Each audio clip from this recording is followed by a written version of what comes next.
নয়াবাজার বিশ্ববিদ্যালয় কলেজের দ্বাদশ শ্রেণীর আমার প্রিয় ছাত্রছাত্রীরা, আশা করি সবাই ভালো আছো, সুস্থ আছো, সুন্দর আছো। আমি আজকে তোমাদের সামনে হাজির হয়েছি যে বিষয়ের উপর ক্লাস নেব, বাংলা দ্বিতীয় পত্র। সে বিষয়টি হচ্ছে পারিভাষিক শব্দ।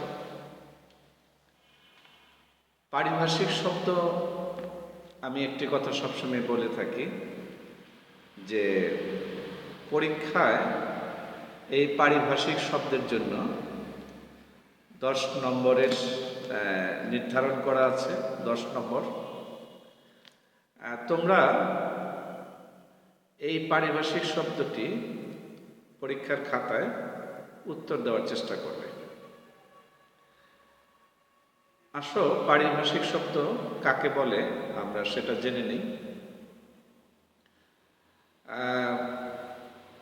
আমাদের এই বাংলাদেশকে বিভিন্ন সময় বিভিন্নভাবে বিভিন্ন কারণে বিদেশি জাতিগোষ্ঠী আমাদেরকে শাসন করেছে, আমাদেরকে শোষণ করেছে। বিশেষ করে ইংরেজরা আমাদেরকে প্রায় 200 বছর শাসন করেছে।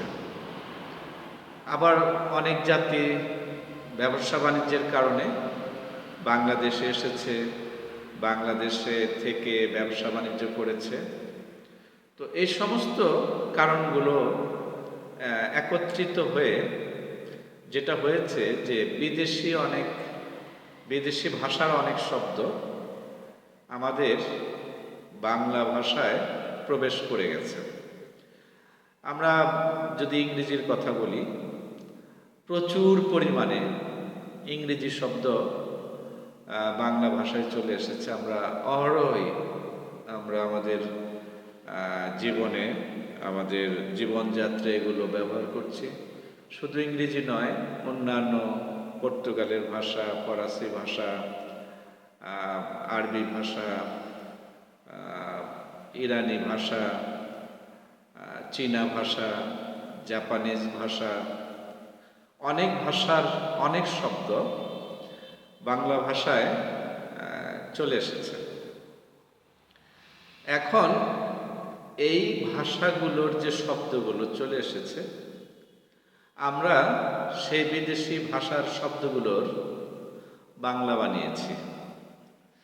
আমি কিন্তু সেই ভাষাগুলোর অর্থ বলবো না, সেই শব্দগুলোর, বিদেশি শব্দগুলোর অর্থ বলবো না, বিদেশি শব্দগুলোর প্রতিশব্দ বলবো না।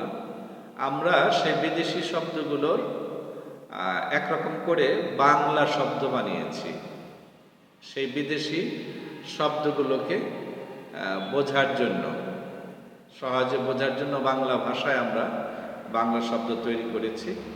সেই বাংলা শব্দগুলোকেই পারিভাষিক শব্দ বলে। এই পারিভাষিক শব্দ ভাষায় কেন প্রয়োজন? হ্যাঁ, যে কোনো ভাষার জন্যই বিদেশি শব্দ বলি অথবা পারিভাষিক শব্দ বলি, এগুলো খুব দরকার আছে বলে আমি মনে করি। আমি আগেই বলেছি যে আমাদের জীবনযাত্রার সাথে বিদেশি ভাষার অনেক শব্দ মিশে গেছে, যেগুলো ছাড়া আমরা অন্য কিছু চিন্তা করতে পারি না।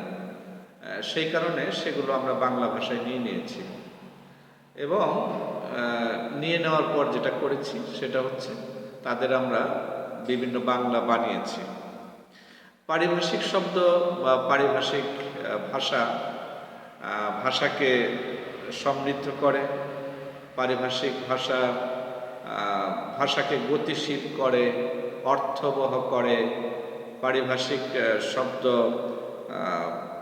ভাষাকে সহজ করে, আমরা সহজভাবে যাতে বুঝতে পারি। পারিভাষিক শব্দ কিন্তু আমাদের সেই কাজটা করে দেয়।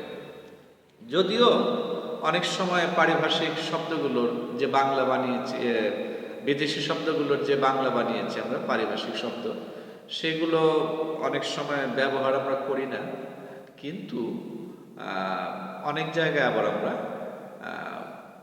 বহুল পরিমাণে ব্যবহার করি। আবার অনেক সময় সরাসরি বিদেশি শব্দগুলাই আমরা ব্যবহার করি, এটা আমরা অভ্যস্ত হয়ে গেছি।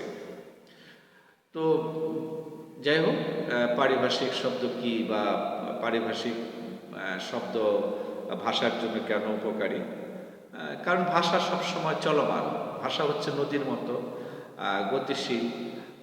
কিছু শব্দকে বর্জন করে, কিছু শব্দকে গ্রহণ করে বা অর্জন করে। এই হচ্ছে ভাষা।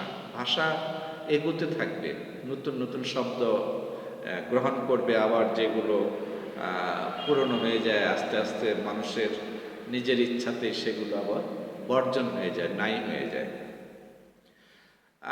আরেকটু সহজ করে যদি বলি যে মূল শব্দ, পারিভাষিক শব্দ। প্রশ্নে দেওয়া থাকে যে নিচের শব্দগুলোর পারিভাষিক শব্দ লিখো।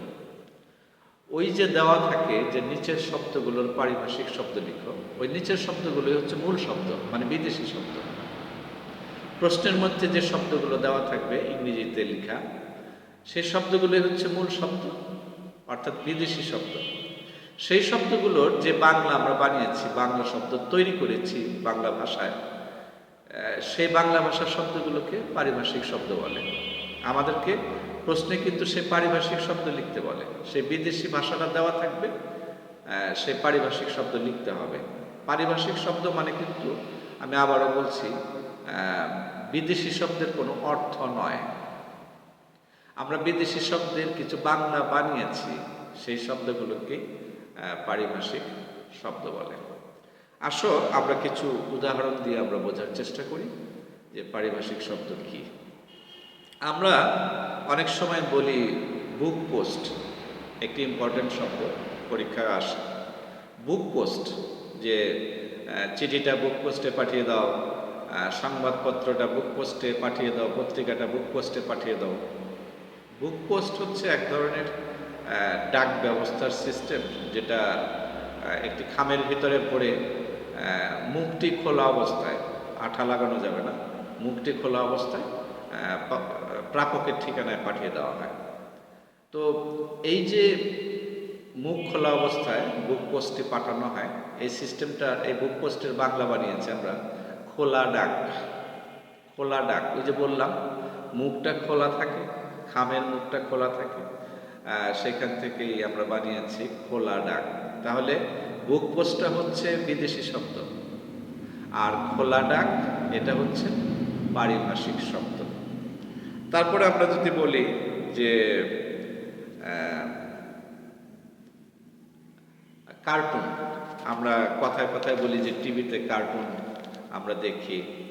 এই কার্টুন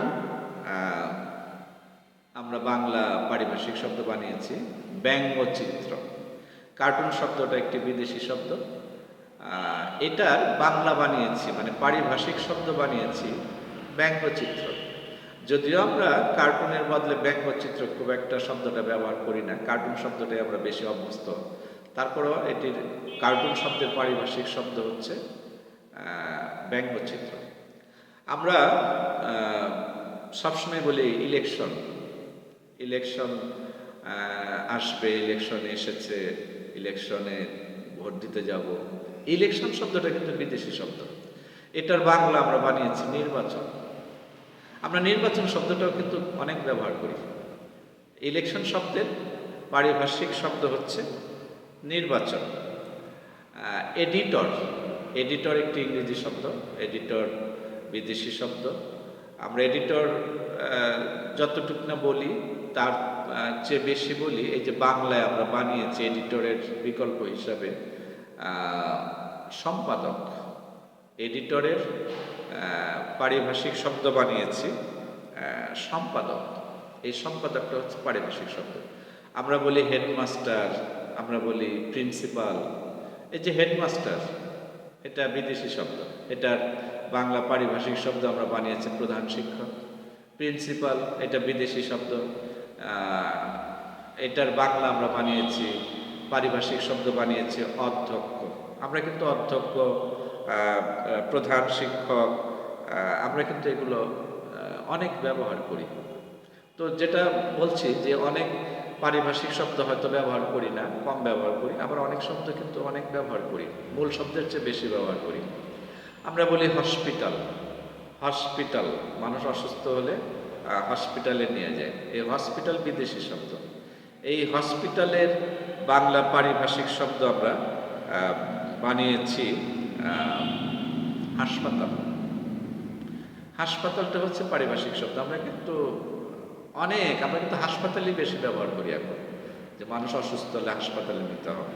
তারপর এক্সপার্ট, আমরা এক্সপার্ট শব্দটা জানি যে এক্সপার্ট, ও লোকটা খুব এক্সপার্ট।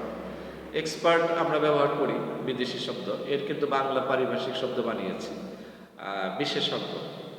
আমরা যেরকম এক্সপার্ট শব্দটা ব্যবহার করি বাংলা ভাষায়, আবার কিন্তু এর পারিভাষিক শব্দ বিশেষজ্ঞ, এটাও কিন্তু আমরা ব্যবহার করি। আমরা বলি মিনিস্টার, উনি মিনিস্টার। মিনিস্টার শব্দটা আমরা ব্যবহার করি। আবার মন্ত্রী, এটাও কিন্তু অনেক ব্যবহার করি। মিনিস্টারের পারিভাষিক শব্দ আমরা বানিয়েছি মন্ত্রী। তাহলে এই যে পারিভাষিক শব্দ, আমরা কিন্তু এগুলোরও যথেষ্ট ব্যবহার করি, আমরা সেগুলো করি। তারপরে বলি মাইক্রোস্কোপ, সায়েন্সের ভাষা এটা মাইক্রোস্কোপ। এই মাইক্রোস্কোপের আমরা পারিভাষিক শব্দ বানিয়েছি অনুবীক্ষণ যন্ত্র। ছোট জিনিসকে যেটা বড় দেখা যায়, অনুবীক্ষণ যন্ত্র, এটা আমরা বানিয়েছি। তো আমরা কিন্তু জ্ঞান বিজ্ঞান, আধুনিক বিজ্ঞান, চিকিৎসা শাস্ত্র, কৃষি, প্রযুক্তি, আবিষ্কার সব কিছু মিলিয়ে যখন অনেক বিদেশি শব্দ বাংলা ভাষায় চলে এসেছে, আমাদের বাধ্য হয়ে ব্যবহার করতে হয়, না হলে আমরা পিছিয়ে পড়ব। তো সেই কারণে আবিষ্কারের কারণে বলি, বা বিভিন্ন আমদানির কারণে বলি, আধুনিকতার কারণে বলি, সেই বিদেশি শব্দগুলো আমাদেরকে প্রতিনিয়ত বাংলা তৈরি করতে হয়, বাংলা শব্দ তৈরি করতে হয়। সেই বাংলা তৈরি করা শব্দগুলোই হচ্ছে পারিভাষিক শব্দ। প্রিয় ছাত্রছাত্রীরা, আশা করি খুব অল্প সময়ের মধ্যে তোমরা খুব সহজভাবে পারিভাষিক শব্দ কি, পারিভাষিক শব্দ কাকে বলে, পারিভাষিক শব্দের প্রয়োজনীয়তা কি আমাদের, এগুলো নিশ্চয়ই বুঝতে পেরেছ। তারপর তোমাদের যদি কোনো ধরনের কোনো সমস্যা থাকে আমাকে জানাবে, আমি তোমাদের সেই সমস্যার সমাধান করে দেব, তোমাদেরকে বুঝিয়ে দেব। যে বিষয় তোমাদের বুঝতে কষ্ট হয় আমাকে জানাবে, সেই বিষয়ের উপর ক্লাস নেব। তো প্রিয় ছাত্রছাত্রীরা, আজ আর নয়, তোমরা সবাই ভালো থাকো, সুস্থ থাকো, সুন্দর থাকো, সবাই আমার শুভেচ্ছা নিও।